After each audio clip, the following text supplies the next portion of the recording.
Malipayong buntag kanatong tanan mga igsoon. Welcome back to our devotional time.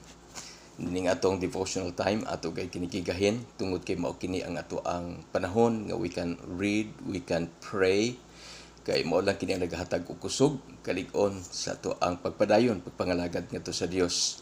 Taliwala nining maong panahon nga nagihapon ta sa quarantine. O sa Apostol Pablo usa ka tao nga nahimong ehemplo kanatong tanan tungod kay grabe ang iyang mapagampo alang sa mga magtotoo, not just sharing to them about the good news but also praying for them as soon as he heard that these people were so faithful in serving the Lord.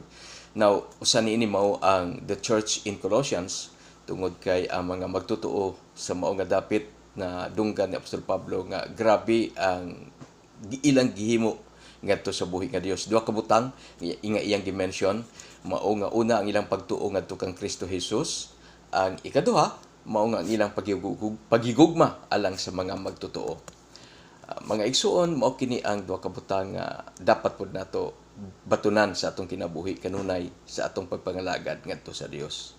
Ang atong pagtuo ngadto kang Kristo Jesus nga taliwala sa daghan nga mga hagit sa kinabuhi, taliwala sa mga pagsulay, mga problema, dili angay kita nga mobiya sa ato ang pagtuo o pagpangalagad ngadto sa atong buhi nga Dios. Ikaduha mao nga ang atong pagigugma ngadto sa atong mga igsuon. Tungod kay ang maong pagigugma mo hatod kini ngadto sa pagtabang, di lamang sa pag-ampo kundi bisan pa sa mga pagdasig sa panahon nga sama niini. O human nga nadunggan ni Apostol Pablo nga grabe ang ilahang pagtuo ngadto kang Kristo Jesus o ang ilang pagigugma ngadto sa mga magtotoo. Busa mingon siya nga sukad ngadto ang iyang pag-ampo alang sa mga magtotoo ngadto sa Colossae. Grabe gayod. Gani ang content siyang prayer, mabasa nato in Colossians chapter 1 verse 9 until 11.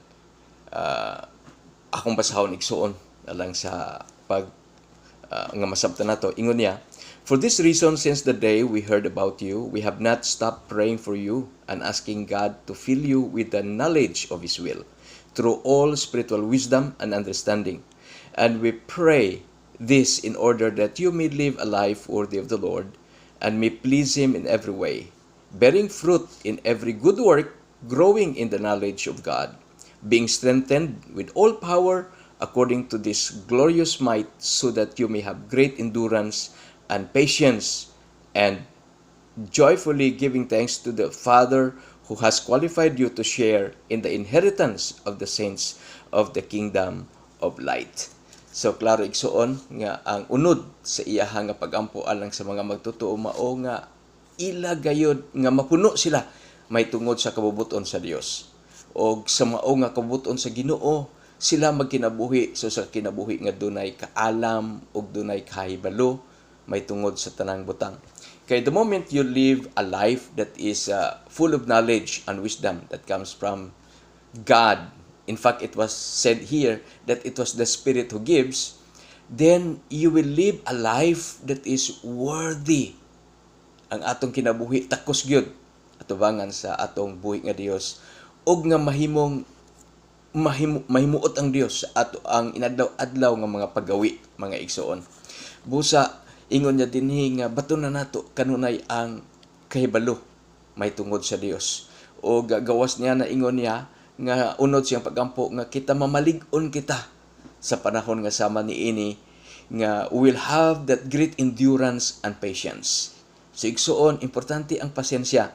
Gani dunay nindot nga gi-post si Pastora Lulo may tungod sa developing patience. Makita nato sa tuang sa Messenger. So mga igsuon karon taga dasigon ta kamo nga padayon ta sa atong pagtuo ngadto kang Kristo Jesus og pagigugma ngadto sa atong mga igsuon ug may pagampo gayud nato nga diin mapuno ta kanunay sa kahibalo sa Ginoo, the knowledge of God. Tungod kay gikinahanglan nato ang kaalam ug ang kahibalo sa pagkinabuhi ni kalibutan. Gawas ni ana ug dili maglisod ta makapaymuot sa atong buhi nga Dios kung wala tay kaalam o kahibalo unsaon ato pag atubang sa tanan nga mga sitwasyon sa kinabuhi. Unsaon nato pag atubang sa tanang problema o sa tanan nga mga pagkinahanglan, angay natong buhaton aron kita magkinabuhi sumala sa kabuoton sa Dios. Busa mga igsuon, kinahanglan nato kanunay ang kaalam o ang kahibalo gikan sa buhi nga Dios. O kini mabatunan lamang nato igsuon sa diha nga atong hatagang pagpamalandong o pagtagad ang Dios sa atong kinabuhi. Pinagi siyang pulong o pinagi sa iyang mga pagampo.